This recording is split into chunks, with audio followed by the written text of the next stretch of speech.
Buenas tardes, hermanos. Estamos con el tema 2, la controversia de Sion.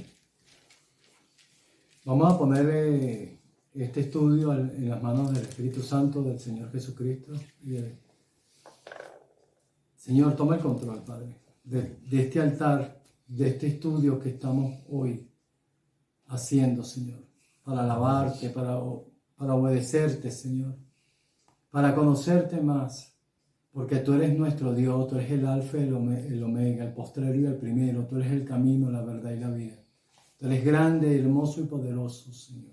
Y estamos aquí reunidos, Señor, buscando de ti, Señor. Derrama tu conocimiento y sabiduría sobre nuestras vidas y nuestros corazones, Señor, para poder entender lo ancho y lo profundo de la palabra, Señor, para poder conocerte, Señor, para poder entender tu propósito en nuestras vidas, Padre. Bendice cada uno de mis hermanos, Padre, en este segundo tema, Señor, que se llama la controversia de Sion. En Apocalipsis 22, del 1 al 7. Leo en el nombre del Padre, del Hijo y del Espíritu Santo. Amén. Después se mostró un río limpio de agua de vida, resplandeciente como cristal, que salía del trono de Dios y del Cordero. En medio de la calle de la ciudad y a uno y otro lado del río estaba el árbol de la vida, que produce 12 frutos, dando cada mes su fruto, y las hojas del árbol eran para la sanidad de las naciones. No habrá más maldición, y el trono de Dios y el Cordero estará en ella, y sus siervos le servirán. Y verán su rostro, y su nombre estará en sus frentes. No habrá allí más noches, y no tienen necesidad de luz de lámpara, ni de luz del sol, porque Dios el Señor los iluminará, y reinarán por los siglos de los siglos. Amén. Bueno, hermano, antes de comenzar este segundo tema, la controversia de Sion, vamos a revisar las preguntas de la tarea del primer tema, que es el testimonio de vida. ¿Cuál era? La primera pregunta era ¿quiénes somos en Jesús? Ayer hablábamos de que el testimonio de vida, que es Jesús en nosotros, ¿verdad? Él nos hace ser parte de Él. Pero ¿quiénes somos realmente nosotros en Jesús? ¿Qué dice la palabra que somos? Según la palabra, lo que leímos ayer, de lo que estudiamos ayer. Sí. Aparte de eso, ¿qué más? Un reino de sacerdotes. Bien, ¿qué más? Su discípulo. Discípulos. Muy Muy bien. bien, Frank. ¿Estás viendo? Dice el Señor en su palabra en Primera de Pedro que somos pueblo escogido por Dios. ¿Verdad que sí? ¿Somos realmente la iglesia? Es una pregunta que tenemos que hacernos. Porque ayer mientras también predicaba a nuestro hermano o enseñaba a nuestro hermano lo que era el testimonio de vida, nos decía realmente la palabra que el Señor no viene por una iglesia corporal, es decir, una iglesia de paredes, iglesia de ventanas, techo y puertas, sino una iglesia corporal. Pero que no lo dice la palabra como tal, la palabra dice que Él viene por sí mismo, ¿verdad? Entonces, ¿somos realmente nosotros esa iglesia corporal que tiene a ese Señor en nosotros? Eso es lo que tenemos que revisar. ¿Están entendiendo? Porque si Él viene por sí mismo, ¿Él viene por quién? ¿No es por su Espíritu Santo en nosotros? Sí. Entonces, ¿quiénes somos nosotros? Tenemos que decir, somos de verdad de Jesús, porque vive en nosotros ¿quién? El Espíritu Santo. Amén. ¿Qué es una iglesia? Ya hablamos del concepto de iglesia, ya sabemos que la iglesia es una estructura física, pero según la palabra, nosotros somos también iglesia. ¿Comprenden? Pero si esta iglesia no tiene la presencia del Espíritu, nosotros no somos nada, según el estudio que se realizó ayer en esto cuando hablábamos del testimonio de vida. Ahora sí quisiera que todos pensaran, inclusive los que nos están viendo por el video, es cuál es el propósito de Dios para nosotros.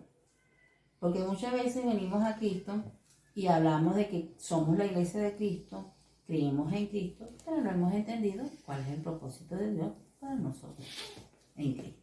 ¿Ok? Amén. Entonces vamos a la controversia de Sion. En Isaías 34:8, si quieren vayan colocando los textos, hermanos, para que podamos ir entendiendo la palabra y el tema. En Isaías 34:8 dice: porque el día de la venganza de Jehová, año de retribuciones en el pleito de Sión. Este versículo habla del pleito de Sión. En la versión en inglés dice, la controversia de Sión. Así que vamos a hacer una pregunta al empezar esta lección. ¿Cuál es la controversia o el pleito de Sión? Eso es lo más importante para poder entender el tema y estar pendientes sobre el tema. La pregunta es, ¿cuál es la controversia o el pleito de Sión? E inmediatamente vamos a empezar a hablar sobre este tema tan importante para nuestras vidas y poder entender lo que estamos haciendo en los caminos del Señor como soldados de Cristo. Es la controversia o la batalla por la vida de Sión.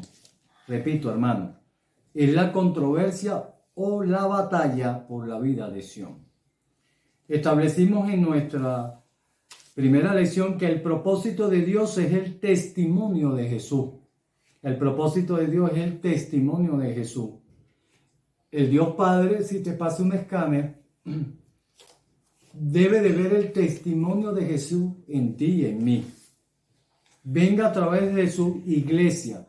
Cuando el Señor Padre, Dios Padre, ve y pasa el escáner en la iglesia, debe de ver el testimonio de Jesús.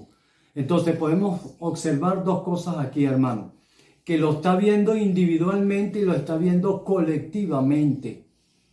Debemos estar prestos y tener ese discernimiento, que lo podemos ver grupalmente y lo podemos ver individualmente. Así lo está viendo el Dios Padre. El testimonio de que Dios le levantó de los muertos significa que debe estar viendo el Espíritu Santo, el Espíritu de resurrección en nosotros. No solo es algo que se habla, sino que Cristo realmente vive a través de nosotros. Eso era el primer tema, eso debe estar claro. Pero para que viva Cristo en nosotros tenemos que nacer de nuevo. Tenemos que verdaderamente abrir nuestros corazones y recibir al Señor Jesucristo, pero debemos de pedir perdón por nuestros pecados y nuestras rebeliones. Entregárselos al Señor. Sión es muchas veces representado en el Antiguo Testamento como la novia de Jehová. Primera idea. Vuelvo a repetir, hermano, para ustedes y para los que nos puedan seguir. Sión es muchas veces representada en el Antiguo Testamento como la novia de Jehová. ¿Quién es la novia de Jehová en el Antiguo Testamento, hermano? Sión. ¿Y ¿Quién es Sión? Jerusalén. El pueblo de Israel. El pueblo de... Ahora, en el Nuevo Testamento, ¿quién sería Sión? ¿Quién es la novia de Jehová? Nosotros, La iglesia. La iglesia. Entonces ya hay dos puntos de referencia que debemos estar claros. Vuelvo a repetir, hermano.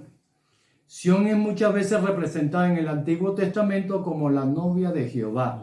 En este punto es Israel. Para el Nuevo Testamento es la iglesia de Cristo. Es la novia. Está en la palabra. ¿Ok?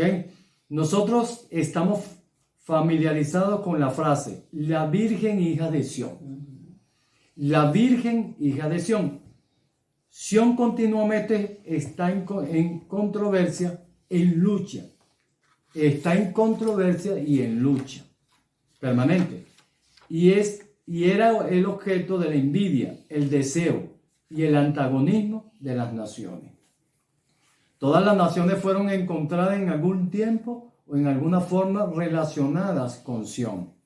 Así que la controversia era la controversia de Dios con aquellas naciones que disputaban por la vida de Sión. ¿Cuál es acerca de la guerra espiritual? Esto es lo que es para Dios, es la batalla por la vida. Todo el infierno está en contra de la vida. Esto debe estar claro también en nosotros. La muerte y Satanás está en contra de la vida. Está en contra de Sión, está en contra de la iglesia. Volvemos a repetir. Cuando lees acerca de la guerra espiritual, Esto es lo que es para Dios, es la batalla por la vida. Significa que debemos entender también que estamos en plena batalla espiritual. ¿Cuál es la batalla espiritual? La vida contra la muerte, la vida contra el diablo.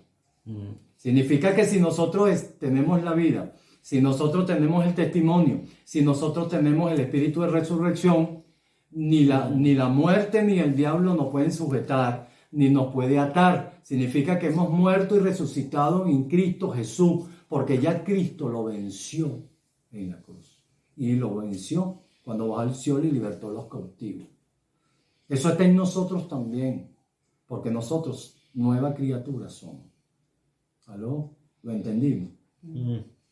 Cuando leas acerca de la guerra espiritual, vuelvo a repetir, esto es lo que es para Dios, es la batalla por la vida. Si hay vida en mí, la muerte y las tinieblas retroceden. Cuando yo caigo, cuando yo peco, entra la muerte y la vida retrocede.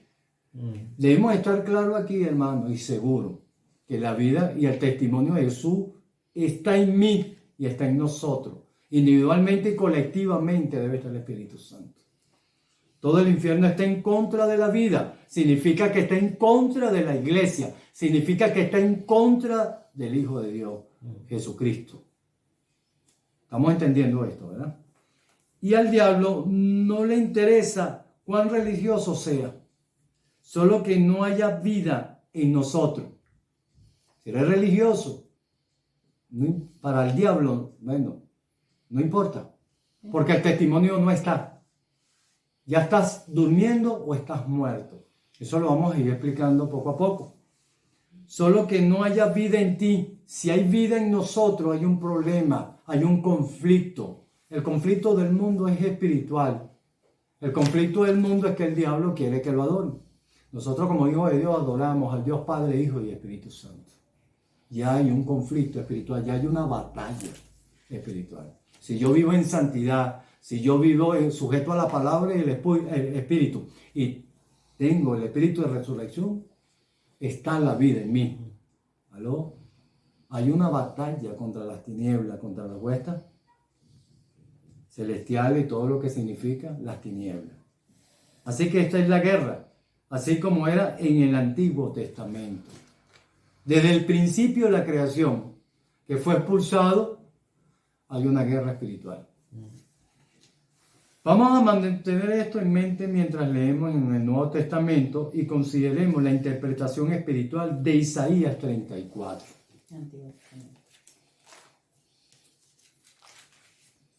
¿Quién lee Isaías 34? Yo tengo Isaías 34. ¿Lo tienes ahí, Isaías 34? Sí. Léelo, por favor. ¿Y uno? Sí. Vengan aquí y escuchen, oh naciones de la tierra, que el mundo y todo lo que hay en él oigan mis palabras. Ya hay ahí un enfrentamiento. Ya hay ahí un conflicto en Sión, en el Antiguo Testamento y lo que va a representar para el pueblo de Dios, Israel, ¿no? Ya hay una diferencia entre la luz y las tinieblas. Pero vamos en Apocalipsis 21:9, vamos a ver a la nueva Jerusalén, la ciudad santa. Y dice, ven acá. La nueva Jerusalén, la ciudad santa, ven acá. Yo te mostraré la desposada, la esposa del Cordero. Y me llevó en el espíritu a un monte grande y alto. Y me mostró la gran ciudad santa de Jerusalén, que descendía del cielo de Dios. El capítulo final del libro de Apocalipsis nos lleva a la ciudad y lo centra ahí en el árbol de la vida. Ahí también fluye el río de agua de vida. Pero lo central en esta ciudad es el árbol de vida, lo más importante. Ahora veremos el significado espiritual de todo esto. La controversia por la vida de Sión ha llegado a su fin y la vida plena y triunfante es lo que vemos aquí. A través de todo el libro de Apocalipsis, Dios está tratando con las naciones. Y al último, vemos que todas las naciones han sido traídas bajo el juicio del Hijo. Por lo tanto, la controversia de Sión se ha terminado de una vez para todas. Y a oración, la iglesia, la esposa de Dios, se encuentra en una absoluta plenitud triunfante de vida. Significa que el diablo y la muerte van a ser echados En el infierno. en el lago De fuego. de De fuego. fuego. ¿Ok? Entonces hay un triunfo total de la vida, del árbol de la vida, del Cordero de Dios, del Espíritu de resurrección. Ahí estaremos con el Señor. Amén. Amén. Hemos dicho suficiente para establecer el hecho de que la controversia está relacionada a la vida. Si hay vida en nosotros, hay una controversia, una batalla espiritual. Bastante. Ya Cristo lo logró, lo derrotó. Ya Cristo venció al diablo y a la muerte. Pero nosotros, que hemos muerto y resucitado en Cristo Jesús, que estamos en lugares celestiales con el Señor, tenemos que pelear. El Señor, Jehová de los ejércitos, peleará por nosotros, pero nosotros tenemos que tener y vivir sujeto a la palabra y el Espíritu.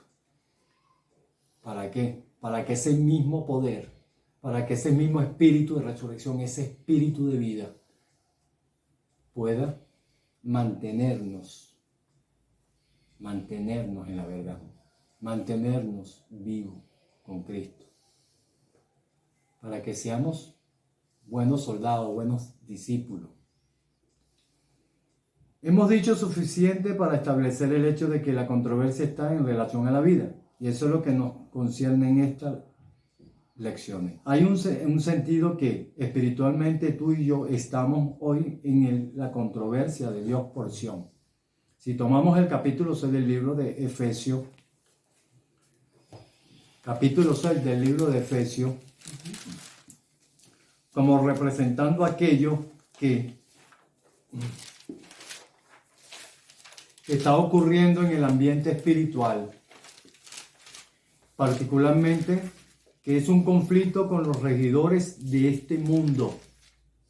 Entonces el resto de la carta hace claro que la controversia de estos gobernadores del mundo es contra la iglesia y la vida de la iglesia. Él es el príncipe de este mundo. Él está arremetiendo y va a arremeter contra la iglesia. Él va a arremeter contra la familia y los hijos de Dios. Él va a tratar de que entre la muerte. Él va a tratar de que la vida retroceda. Él va a tratar de romper nuestra relación íntima entre nuestro espíritu y el Espíritu Santo. Si dejamos o permitimos que rompa la unidad entre el espíritu y mi espíritu, entra la muerte.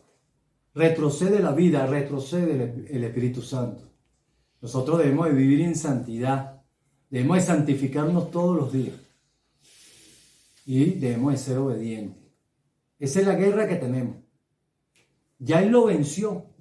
Si yo me permanezco en la vida, permanezco sujeto a la palabra del Espíritu, nosotros somos salvos.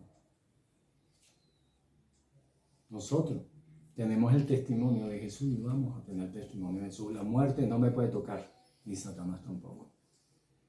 Eso es la lucha, esa es la batalla espiritual que nos explica Efesios 6. Específicamente en el versículo 12, cuando él dice así en Efesios 6:12, porque no tenemos lucha contra sangre y carne, sino contra principados, contra potestades, contra los gobernadores de las tinieblas de este siglo, contra huestes espirituales de maldad en las regiones celestes. Entonces tú y yo estamos en la controversia. La iglesia está en una batalla contra el mundo y Satanás. Es constante. Usted debe mantenerse firme sobre la roca en el Señor Jesucristo. No nos podemos dar un descansito o relajarnos. Nosotros tenemos que ser unos buenos soldados, unos buenos discípulos, tener una disciplina espiritual constante. Debemos de buscar al Señor constantemente. Debemos de tener nuestra relación y nuestro altar encendido. nuestra comunicación con el Señor constantemente, para que podamos resistir a esta fuerza satánica. Entonces tú y yo estamos en la controversia y la disputa es sobre vida. Y si no reconocemos eso, vas a ser muy religioso, pero no vas a ser de ningún valor para Dios. Vimos en nuestra primera lección que lo más importante para Dios en cuanto a las 7 iglesias era el testimonio de vida, no la tradición, no mucho trabajo y actividades cristianas, no muchas cosas buenas y recomendables. Esas cosas que podían ser buenas a la vista de Dios, esas cosas estaban ahí, pero lo básico, el testimonio de vida, no estaba allí. Si no está el testimonio de vida en la iglesia, en ti y en nosotros, estamos reprobados. Si no está el Espíritu Santo, está Satanás. Tenemos que discernir lo que viene de Dios y lo que viene de las tinieblas. En el primer capítulo del libro de Apocalipsis, el Señor es representado como el que vive, que estuvo muerto, pero que ahora vive por los siglos de los siglos y tiene las llaves de la muerte y de Hades. Como el vivo de entre los muertos, se le ve en medio de los candelabros, que es la iglesia, la vasija del testimonio. La iglesia fue creada por Él y para Él, para que Él viva ahí, porque Él vive para siempre. Para que Él viva en nosotros, debe estar ese testimonio en nosotros. Amén. Los está juzgando a cada uno de ellos de acuerdo a la vida, de acuerdo a cómo Él es, como Él vivió. Como aquel que ha vencido la muerte. Lo que Él descubre y revela a esa iglesia es la medida de cuánto de su testimonio ha sido perdido. Y Él no encuentra en la mayoría de ellas lo que debe encontrar.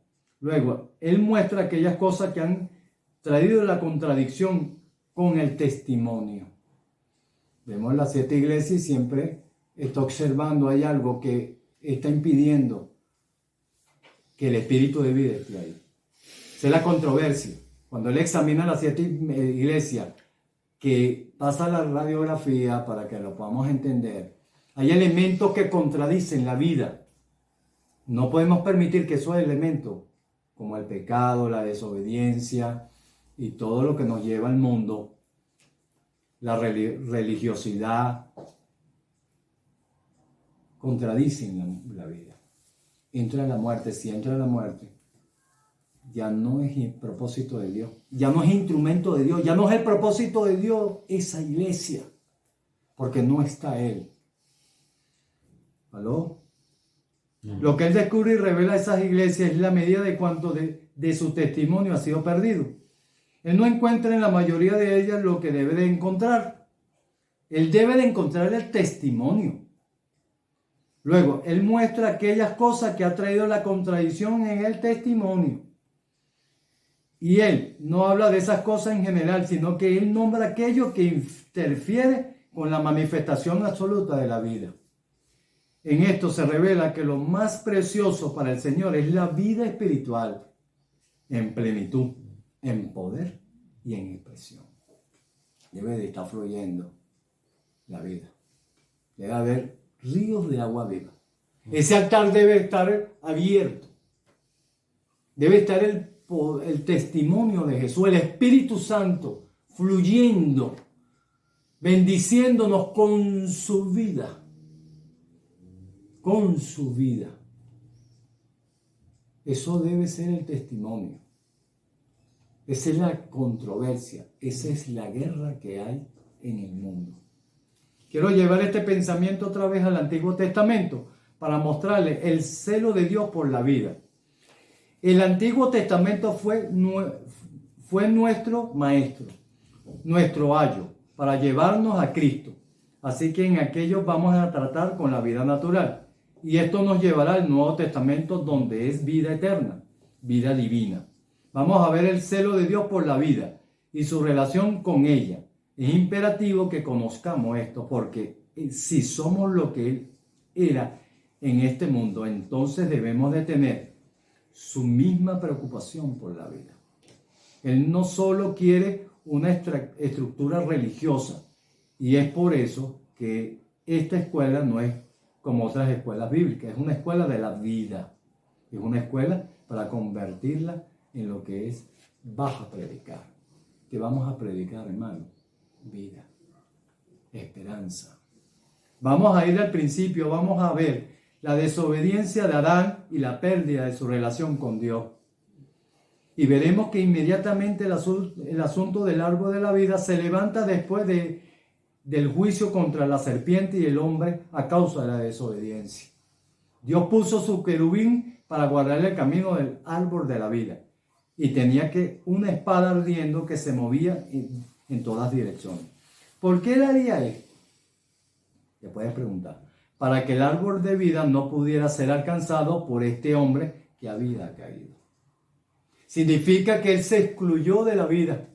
Significa que cuando nosotros caemos, cuando nosotros somos desobedientes, cuando nosotros hacemos lo contrario a la voluntad de Dios y a la palabra de Dios y al Espíritu Santo, estamos colocando esa diferencia. Estamos saliendo de la luz y estamos retrocediendo a la muerte y a las tinieblas. La interpretación de esto es encontrada en el último libro de la Biblia. Todo pecado y pecaminosidad es excluida de ese árbol de vida en medio de la ciudad de Dios. Afuera está todo lo que representa el Adán caído. Afuera está todo lo que representa la naturaleza pecaminosa. Afuera está todo lo que representa la muerte. Afuera está todo lo que representa a Satanás. Ningún hombre puede conocer la vida eterna a menos que la obra redentora del Señor Jesucristo haya sido efectiva en él. La sangre de Dios, del Cordero de Dios, no tiene que limpiar, hermano. Son inseparables la sangre y el Espíritu. Debemos de nacer de nuevo para poder gozar de esta vida eterna, gozar de la vida, gozar del testimonio de Jesús. Amén. El punto es que desde el principio Dios tomó un paso para proteger esa vida del acercamiento y del alcance del hombre pecaminoso. El hombre pecaminoso no puede gozar de la vida eterna, no puede tener el espíritu de resurrección, porque Jesús fue un hombre santo en carne, fue santo, fue limpio, santificado, justificado, resucitado, se le sopló espíritu de resurrección. La muerte no lo pudo sujetar. La muerte no lo pudo vencer. Aló, hermano. Si nosotros tenemos ese espíritu de resurrección, que es el Espíritu Santo, la muerte no nos puede vencer, hermano. Pero debemos de vivir conforme como Él vivió. Aló. Dios no iba a dejar que un estado pecaminoso siguiera indefinidamente. El estado que Dios va a mantener es de plenitud de vida, por lo que Jesús hizo al derramar su sangre. Así que ves desde el principio el celo de Dios en cuanto al árbol de vida. Dios dijo, esa vida no va a ser dada a cualquiera. Esa vida solo va a ser dada a aquellos que vengan a través del Calvario. Amén. Es algo maravilloso ver que Él suspende la posición de esta vida hasta que la maravillosa obra de la cruz haya tratado con este estado pecaminoso, que si dejara continuar, mantendría eternamente un mundo perdido, un mundo fuera del propósito de Dios. Él trató con eso en la cruz, hermano. Al continuar en el Antiguo Testamento, vemos de nuevo el celo de Dios por la vida. Del jardín nos movemos a Caín y Abel y vemos cómo se desvía la actitud de Dios en cuanto a la vida. Cuando Caín mata a Abel, Dios instantáneamente aparece en escena. Nota eso. Aquí había algo que a Dios le concernía mucho. La voz de la sangre de su hermano clama a mí desde la tierra. Donde está la sangre hay vida, y donde está la vida está la sangre, hermano. Eso tenemos que saberlo. Debemos de manejarlo para no poner la sangre de Jesucristo por el mundo. Cada vez que peco. Cada vez que peco, pongo la sangre del Cordero por el mundo. Cuando Caín mató a Abel, Dios instantáneamente apareció en escena. Esto es escena, nota eso. Aquí había algo que a Dios le concernía mucho.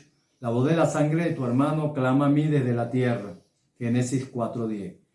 Luego en el libro de Levítico, Dios dijo que la vida está en la sangre. Repito, en el libro de Levítico, Dios dijo que la vida está en la sangre, que estaba diciendo Él. ¿Qué podemos entender aquí? La vida de tu hermano está clamando a mí. Aquí vemos al celo de Dios por la vida. Algo había muerto y tenemos que ver lo que Dios le estaba diciendo a Caín. Caín fue maldecido, fue marcado y fue echado, y él clamó: mi castigo es mayor de lo que puedo soportar. Esa es la actitud de Dios hacia la vida. Y cuando tú y yo tratamos de perpetuar un estado religioso sin vida, sin la vida de Jesús, eso nos trae la misma maldición. Miremos ahora a Noé. Los términos del pacto que Dios hizo con Noé no son familiares si hemos leído la Biblia. Dios iguala todo ese pacto y hace una advertencia a todo hombre en Génesis 9:6. Dice en Génesis 9:6: el que derramara sangre de hombre, por el hombre su sangre será derramada. Vuelvo a leer: el que derramare sangre de hombre, por el hombre su sangre será derramada. Dios va a mantener las cosas a la par. Ningún hombre va a poder tomar ventaja en esto. Ningún hombre que tocar aquello que es precioso para Dios va a tener una ganancia. Dios se va a encargar de eso. Si tú robas al hombre de la vida, tú también vas a ser robado. Esa es una advertencia solamente y muestra la actitud de Dios acerca de la vida. Él dijo: si tú tomas la vida de un hombre, él también va a tomar tu vida. Ese es un castigo eterno. Caín fue echado de la presencia de Dios. Nosotros cuando pecamos y caemos también somos echados de la presencia. Somos separados. Luego llegamos a Enoc y vemos en el Antiguo Testamento hay una gran revelación de la mente de Dios respecto al hombre en este asunto de la vida. El propósito de Dios siempre es vida y no muerte. Enoc aparece después de una larga continuación de un estado de muerte. Por cientos de años no había